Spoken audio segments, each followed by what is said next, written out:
जय श्री कृष्णा दोस्तों, कृष्णवाणी में आपको स्वागत है। बांसुरी ना तो सोने की बनी है और ना ही रत्नों की, लेकिन इसका स्वर सबका मन मोह लेते हैं। इसी तरह जब इंसान की बातें और इंसान के काम सुंदर होते हैं तो उसे किसी बाहरी दिखावे की जरूरत नहीं होती। फिर बांसुरी की तरह वह भी भगवान को प्यारा होता है। जब बाल्टी कुएं में जाती है तो वह झुकती है, लेकिन झुकने के बाद वह भरकर बाहर आती है। जिंदगी भी ऐसी ही है, जो झुकता है वह कुछ न कुछ जरूर लेकर आता है। यही जिंदगी जीने का असली मतलब है। अगर आपको किसी भी कार्य में सफल होना है तो एक बात को अपने मन में अच्छी तरह से बांध लो। भले ही आपके कदम लड़खड़ा जाए, परंतु आपकी जुबान कभी नहीं लड़खड़ानी चाहिए। आपको अपने परिवार का मालिक नहीं बल्कि एक माली बनना चाहिए, जो सबकी देखभाल करता है लेकिन किसी पर अपना हुकूमत नहीं जमाता। श्री कृष्ण कहते हैं कि आलसी इंसान कभी सफल नहीं होता। जो लोग जिंदगी में आराम करना पसंद करते हैं और मेहनत करना नहीं चाहते, वह कैसे सफल होंगे? अगर आपको कुछ करना है तो आज से ही आलस्य को छोड़ दो। आपको कभी भी अपने कार्य को कल पर नहीं छोड़ना चाहिए, क्योंकि ऐसा इंसान समय को महत्व नहीं देता और वह समय को बर्बाद करता रहता है। अंत में उसके पास कुछ करने के लिए समय ही नहीं बचता। दोस्तों, जरा सोचिए, अगर आपका मोबाइल गलत पासपोर्ट से नहीं खुलता तो जिंदगी को गलत तरीके से जीने से खुशी के दरवाजे कैसे खुलेंगे? दूसरों की जिंदगी में झांकने से कुछ नहीं मिलने वाला।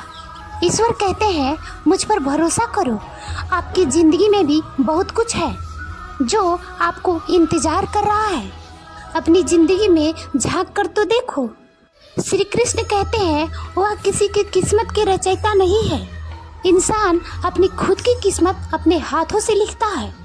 जो बीज आप बोते हो वही फसल काटते हो। जो काम आप करते हो उसी का फल आपको मिलता है। शक मत करो, जब आप भगवान से प्यार करते हो तो आप हर चीज से प्यार करते हो, क्योंकि भगवान से प्यार करने वाला व्यक्ति भगवान को खुश करने के लिए वो सब करता है जो भगवान चाहते हैं। दुनिया का सबसे ताकतवर इंसान वह है जो धोखा खाने के बाद भी लोगों के साथ भलाई करना नहीं छोड़ता। श्री कृष्ण कहते हैं, कभी भी सीधे इंसान के साथ धोखा मत करना, क्योंकि भगवान ऐसे इंसान को अलग तरीके से जवाब देते हैं। अगर आप अपनी वर्तमान स्थिति से छुटकारा पाना चाहते हो तो आप अपनी मानसिक कमजोरी को दूर करो। मजबूत मन से ही बदलते हुए फैसले लिए जा सकते हैं। जिस इंसान में धैर्य की ताकत होती है, उसकी ताकत से कोई मुकाबला नहीं कर सकता। गलत लोगों की जीत तभी तय होती है जब सही लोग चुप रह जाते हैं। और यह जरूरी भी नहीं है कि हर जगह हमें जवाब ही देना पड़े। कुछ चीज़ें हमें भगवान के हवाले कर देना चाहिए, क्योंकि जब भगवान जवाब देते हैं तो पूरी दुनिया चुपचाप देखती है। मन कभी सही सोचता है, कभी गलत, क्योंकि आत्मा में भी प्यार की संस्कृति होती है, और जिस संस्कृति का आप ज़्यादा इस्तेमाल करते हो वही आपका स्वभाव बन जाता है। अब यह आपकी पसंद है कि आप प्यार चुनते हो या नफरत। नफरत में क्या है? प्यार के साथ जीने की कला सीखो, क्योंकि यह दुनिया ना तो आपका घर है और ना ही आपका मंजिल। भगवान कहते हैं, मेरे लिए कोई नफरत करने वाला नहीं है, कोई प्यारा नहीं है, कोई भी दोस्त नहीं है, कोई दुश्मन नहीं है, और ना कोई गरीब है और ना कोई अमीर। बस वही लोग प्यारे हैं जो मुझे भक्ति से याद करते हैं। मैं उनके लिए हूँ। जो लोग खुद को जानते हैं वही जिंदगी में सफल होते हैं, लेकिन इसके लिए खुद पर विश्वास रखना बहुत ज़रूरी है। जो इंसान खुद पर विश्वास नहीं करता वह कभी सफल नहीं हो सकता। एक बार दानवीर कर्ण ने भगवान श्री कृष्ण से कहा, हे कृष्ण, जब मैं पैदा हुआ था तो मेरी माँ ने मुझे छोड़ दिया, इसमें मेरी क्या गलती थी? द्रोणाचार्य ने मुझे शिक्षा देने से मना कर दिया क्योंकि उन्होंने मुझे क्षत्रिय नहीं समझा। इसमें भी मेरी क्या गलती थी? और द्रौपदी के स्वयंवर में मुझे अपमानित किया गया क्योंकि मैं राज परिवार का हिस्सा नहीं था। इस सब में मेरी क्या कमी थी? इसके जवाब में श्री कृष्ण ने कहा, हे कर्ण, ध्यान से सुनो। जब मैं पैदा हुआ था तो मैं जेल में था और जैसे ही मैं पैदा हुआ था मौत मेरा इंतजार कर रही थी। और जिस रात मैं पैदा हुआ अपने माता पिता से अलग हो गया। मेरे ऊपर घातक हमले हुए और मुझे मारने के लिए कई प्रहार किए गए। मेरे पास कोई बड़ी सेना नहीं थी, फिर भी मेरे मामा ने अपना सबसे बड़ा दुश्मन समझा। दोस्तों, ये मायने नहीं रखता कि जिंदगी में आपको कितनी बार बेइज्जती सहनी पड़ी, बल्कि यह जरूरी है कि आप उस बेइज्जती पर कैसे प्रतिक्रिया दे रहे हो। आपके पास जो ज्ञान है उसका आप इस्तेमाल कर रहे हो या नहीं। हर चुनौती को पार करने के बाद आगे बढ़ने का तरीका सबसे अहम है। मुश्किलों और दुख में धैर्य रखो क्योंकि सोने की परख आग में ही होती है। और किसी को भी यह नहीं सोचना चाहिए कि वह मुश्किलों के कारण कुछ नहीं है। कभी यह मत सोचो कि आप सब कुछ हो। हमेशा यह सोचो कि आप कुछ हो जो बहुत कुछ कर सकते हो। जिंदगी में कभी शिकायत मत करो, बल्कि यह सोचो कि जो कुछ भी आपको मिला है वह सबसे अच्छा है और जो नहीं मिला वो उससे भी बेहतर है। जब ऐसा सोचोगे तभी जिंदगी में सुकून मिलेगा। अगर आपकी कोशिशें कम पड़ जाए तो भगवान से और ज़्यादा प्रार्थना करो और उनसे बातें करो। उनसे अपने दुखों से निकलने का रास्ता मांगो। भगवान आपकी प्रार्थनाएं जरूर सुनते हैं, भले ही आपके पास बोलने के लिए शब्द ना हो। जो लोग कोशिश करना नहीं जानते वह हर समस्या को मुश्किल ही समझते हैं। असली इंसानियत दिल में होती है, ना कि ओहदे में। भगवान कर्मों को देखते हैं, इच्छाओं को नहीं। अगर मेहनत आपकी हथियार है तो सफलता आपकी गुलाम बन जाएगी। जो इंसान यह सोचता है कि मेरा काम मेरा है वह कभी हारता नहीं, चाहे वह कितना भी बूढ़ा हो, भले ही वह छोटा क्यों ना हो। असली महानता तो उसमें है जिसके दिल में प्रेम, स्नेह और सम्मान की भावना हो। इच्छाओं का भी अपना एक स्वभाव होता है। भगवान हर कण में रहते हैं। भगवान हर छोटे जीव जंतु के दिल में रहते हैं। अगर उस जीव को दर्द होता है तो भगवान भी वह दर्द महसूस करते हैं। तो आप किसी जीव को दर्द देकर अपने भगवान को कैसे खुश रखोगे? अपनी जिंदगी को उस जंगल के पौधे की तरह बनाओ जो हर हाल में खुशी से झूलता है। जब तक आप पे दर्द हावी ना हो तब तक आप यह नहीं समझ पाओगे कि आपने किसी को कितना नुकसान पहुंचाया है। इसे ही कर्म कहते हैं। जब कोई आपका साथ नहीं देता तो भगवान आपको साथ देने के लिए किसी को अवश्य भेजते हैं। जीवन मिलना किस्मत की बात है और मौत समय की, लेकिन मरने के बाद लोगों के दिले में जिंदा रहना यह आपके कर्मों और व्यवहार की बात है। जो जाने वाला है उसे जाने दो। वह आज अगर रुक भी जाए तो कल चला जाएगा। दिखावे वाले लोगों के साथ गहरे रिश्ते बनाने से बचो, क्योंकि जब वह नाराज होते हैं तो सीधे आपकी इज्जत पर हमला करते हैं। बेवकूफ़ और नकारात्मक लोगों के बीच रहने से अच्छा है अकेले रहो।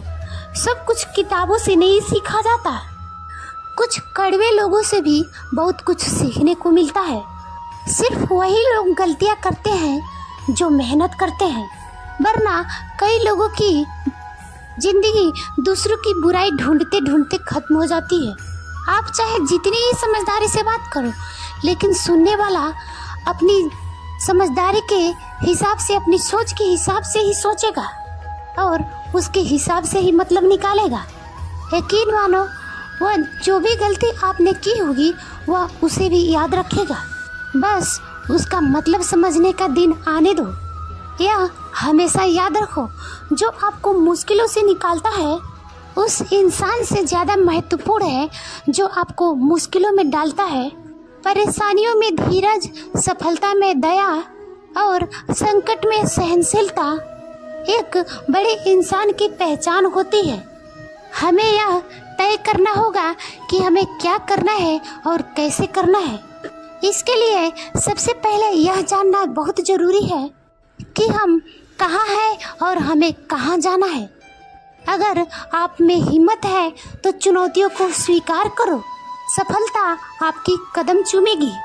अगर कोई आपके साथ बुरा करता है तो वे लोग वैसे ही करेंगे, चाहे आप अच्छा करो या बुरा।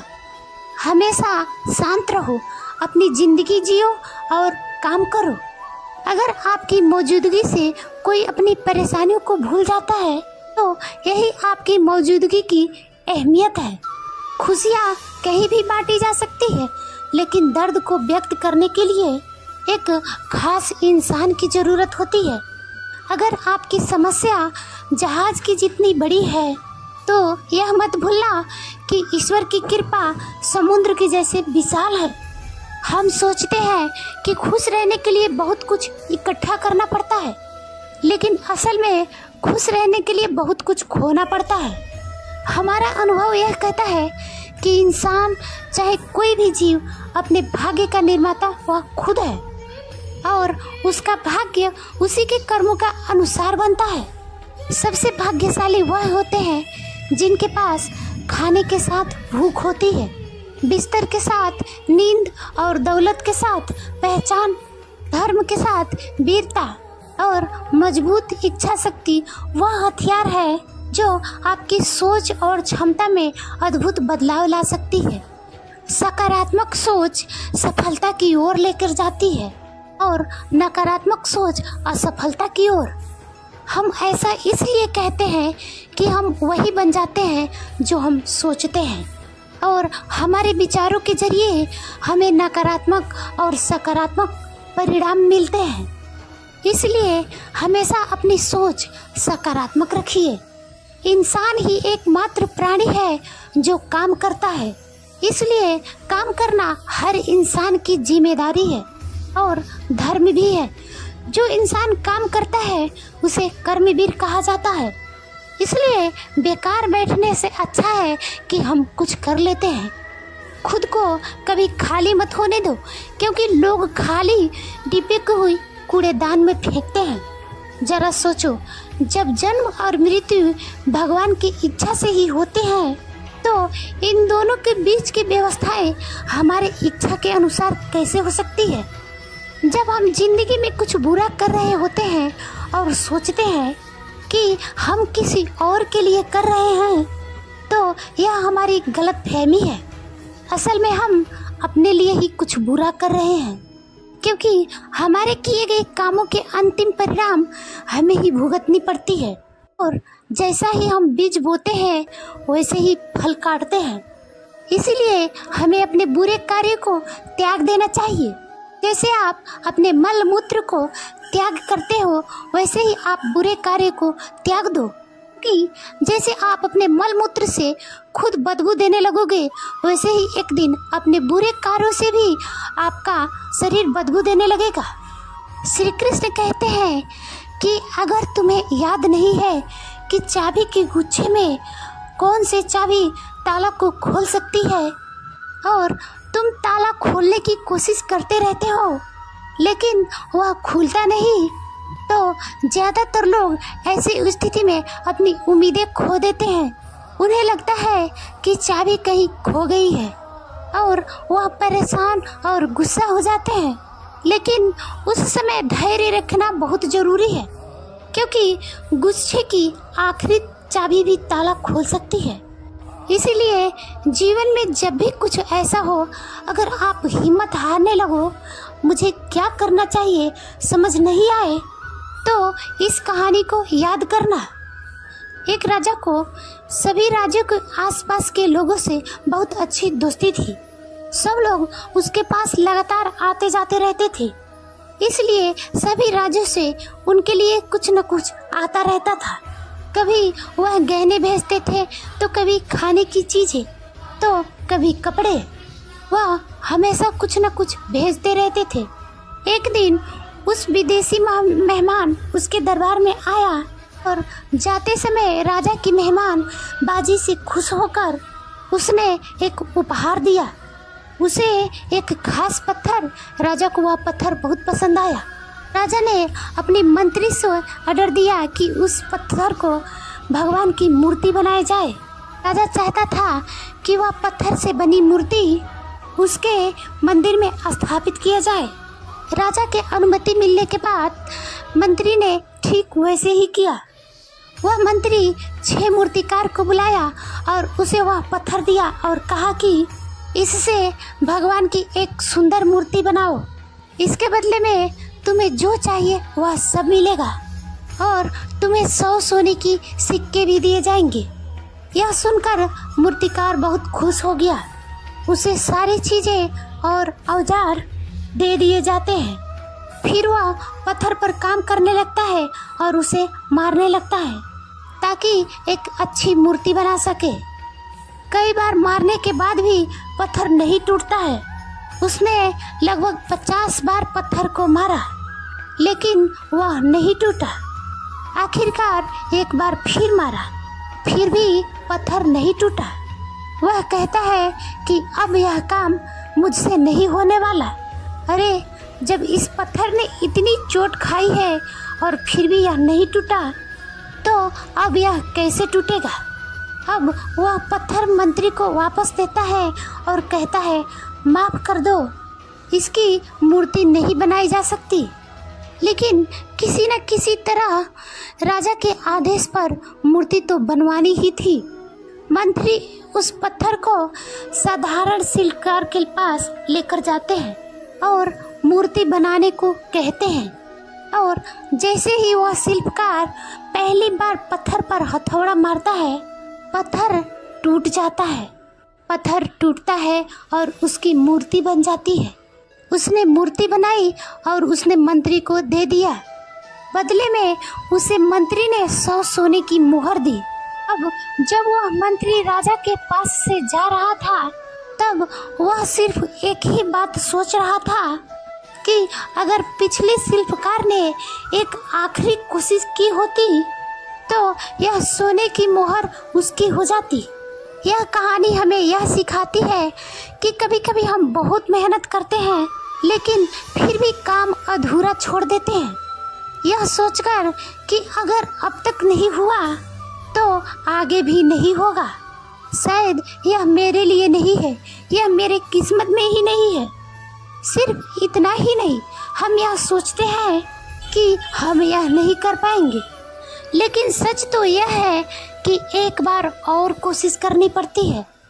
अब आपको एक और दिन मेहनत करनी होगी, एक और दिन धैर्य रखना होगा। हो सकता है जब आप उस काम को छोड़ने वाले हो, तभी वह पूरा होने वाला हो।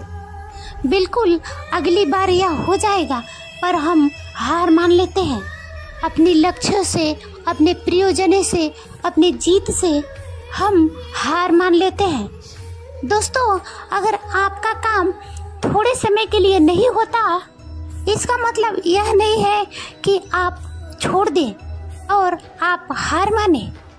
कड़ी मेहनत का असर जरूर दिखता है। अगर आप थक गए हैं तो थोड़ा आराम जरूर कर ले, लेकिन हार कभी नहीं मानना चाहिए। कुछ लोगों के लिए जल्दी और कुछ लोगों के लिए देर से भी सही, लेकिन हार कभी नहीं मानना चाहिए। बस मेहनत करते रहो और नए तरीके खोजते रहो, ताकि आपका काम हो सके, ताकि आपको आपके रिजल्ट मिले, ताकि आप सफल बने। अगर आप रुक गए तो वह सोने के टुकड़े कोई और ले जाएगा। दोस्तों, अगर आप मुश्किलों का सामना कर रहे हैं तो चिंता मत करो, क्योंकि वह चाहता है कि हम गुलाब के साथ खेलें, तो हमें कांटों के साथ तालमेल करना सीखना चाहिए। हमने कमल को देखा है, वह गंदगी में भी कितनी खूबसूरती से खिलता है। यही तो जिंदगी के साथ एडजस्ट करने की कला है। मुस्कुराते रहो, जिंदगी बहुत खूबसूरत है। और मुस्कुराने की वजह यह है कि भगवान हमसे प्यार करते हैं। भगवान श्री कृष्ण ने अर्जुन को गीता का ज्ञान दिया। वह संदेश पूरी मानवता के लिए उपयोगी है। भगवान श्री कृष्ण कहते हैं, जो आज तुम्हारा है वह कल किसी और का था और कल किसी और का होगा। इसलिए संपत्ति और चीजों से लगाव मत करो, यह आपकी नहीं है। मौत के बाद यह सब यही रह जाएगी। अगर कुछ कमाना है तो परिवार का प्यार और स्नेह कमाओ, जो हमेशा आपके साथ रहेगा। यह माता पिता और गुरु का कर्तव्य है कि वह शिष्य या बेटे को ज्ञान दे, लेकिन केवल ज्ञान से कुछ नहीं मिलता जब तक कि उसमें समझदारी और बुद्धि ना हो। ज्ञान केवल निष्क्रियता और विनाश की ओर ले जाती है। इसलिए ज्ञान के साथ साथ समझ भी जरूरी है। यह जरूरी है कि हम ज्ञान और अच्छे मूल्य को बांटें। हमने कई ऐसे लोगों को देखा है जो समझदार होते हैं, या तो वह बहुत विनम्र होते हैं, या फिर शरारती होते हैं, या फिर अपने ज्ञान में अकेले जंगल में बैठे होते हैं। इससे ना तो परिवार को फायदा होता है और ना ही समाज को। भगवान ने उनके साथ न्याय किया है जो अपने लिए न्याय का मांग किया है। अगर आप मांगने नहीं जाओगे तो आपको नहीं मिलेगा। यह प्रकृति का नियम है। गुरु द्रोणाचार्य ने कर्ण और एकलव्य के साथ एक ही प्रकार अन्याय किया, लेकिन आज की दुनिया अर्जुन को सबसे बेहतरीन धनुर्धर नहीं मानती, क्योंकि कर्ण और एकलव्य भी थे। महाभारत हमें यह सिखाता है कि इंसाफ की रक्षा करना कितना जरूरी है, लेकिन यह भी एक कड़वी सच्चाई है कि इंसाफ सिर्फ ताकतवर लोगों के पास होता है। यह दुनिया या कोई भी यह इंसान वैसे नहीं होते जैसे वह दिखते हैं। मतलब लोग वैसा नहीं होते जैसे वह लगते हैं। चाहे वह कोई भी हो, महाभारत का हर पात्र ऐसा ही है। छिपे हुए रहस्य को जानना एक इंसान का लक्ष्य होना चाहिए, क्योंकि केवल ज्ञान ही इंसान को बचाता है। दोस्तों, अगर आप इमोशनल हो जाओ और किसी को अपनी हालत बता दो तो लोग आपको कमज़ोर समझेंगे। दोस्तों, अगर आप किसी भी तरह की चिंता करते रहोगे और अपने मन को परेशान रखोगे और बेवजह के डर पाले रहोगे तो मौत आपके आसपास मंडराने लगेगी। मौत तो सबको आनी है, फिर इसकी चिंता क्या करनी है। कुछ लोग पहले मरेंगे, कुछ बाद में। जो होना है वो तो होकर ही रहेगा, फिर डरने की क्या बात है। हम पहले से क्यों घुट घुट कर मरे। श्री कृष्ण को कितना छूटा, कितना कुछ मिला। पहले माता पिता छूटे, फिर यशोदा मैया छूटी, नंद बाबा छूटे, सगे साथी छूटे, उसका प्यार भी छूटा, गोकुल छूटा और फिर मथुरा भी छूटा। श्री कृष्ण से जीवन भर कुछ न कुछ छूटता ही रहा। अगर नहीं छूटा तो वह था उनका देवत्व और उनका मुस्कान, उनकी सकारात्मकता। इतना सब होने के बाद भी भगवान श्री कृष्ण दुख के नहीं, उत्सव के प्रतीक है। सब कुछ छूटने पर भी कैसे खुश रहा जाता है वो कोई श्री कृष्ण से सीखे। दिल टूटने पर भी हंसना शायद जिंदा दिल ही इसी को कहते हैं। ठोकर लगने पर भी मंजिल तक भटकना शायद तलाश इसी को कहते हैं। किसी को चाह कर भी ना पाना शायद प्यार इसी को कहते हैं। टूटे खंडहर में बिना तेल के दिए जलाना शायद उम्मीद इसी को कहते हैं। गिर जाने पर भी फिर से खड़ा होना शायद हिम्मत इसी को कहते हैं। और इसी उम्मीद, हिम्मत, चाहत और तलाश शायद जिंदगी इसी को कहते हैं। दरवाजे पर लिखा था, आज मैं बहुत दुखी हूँ, कोई भी मेरे पास मत आना। सच्चा दोस्त अंदर आया और बोला, मुझे पढ़ना नहीं आता मेरे दोस्त। जय श्री कृष्णा दोस्तों, आज की वीडियो में बस इतना ही। अगर वीडियो अच्छी लगे तो लाइक एंड कमेंट जरूर करना और सब्सक्राइब भी करना।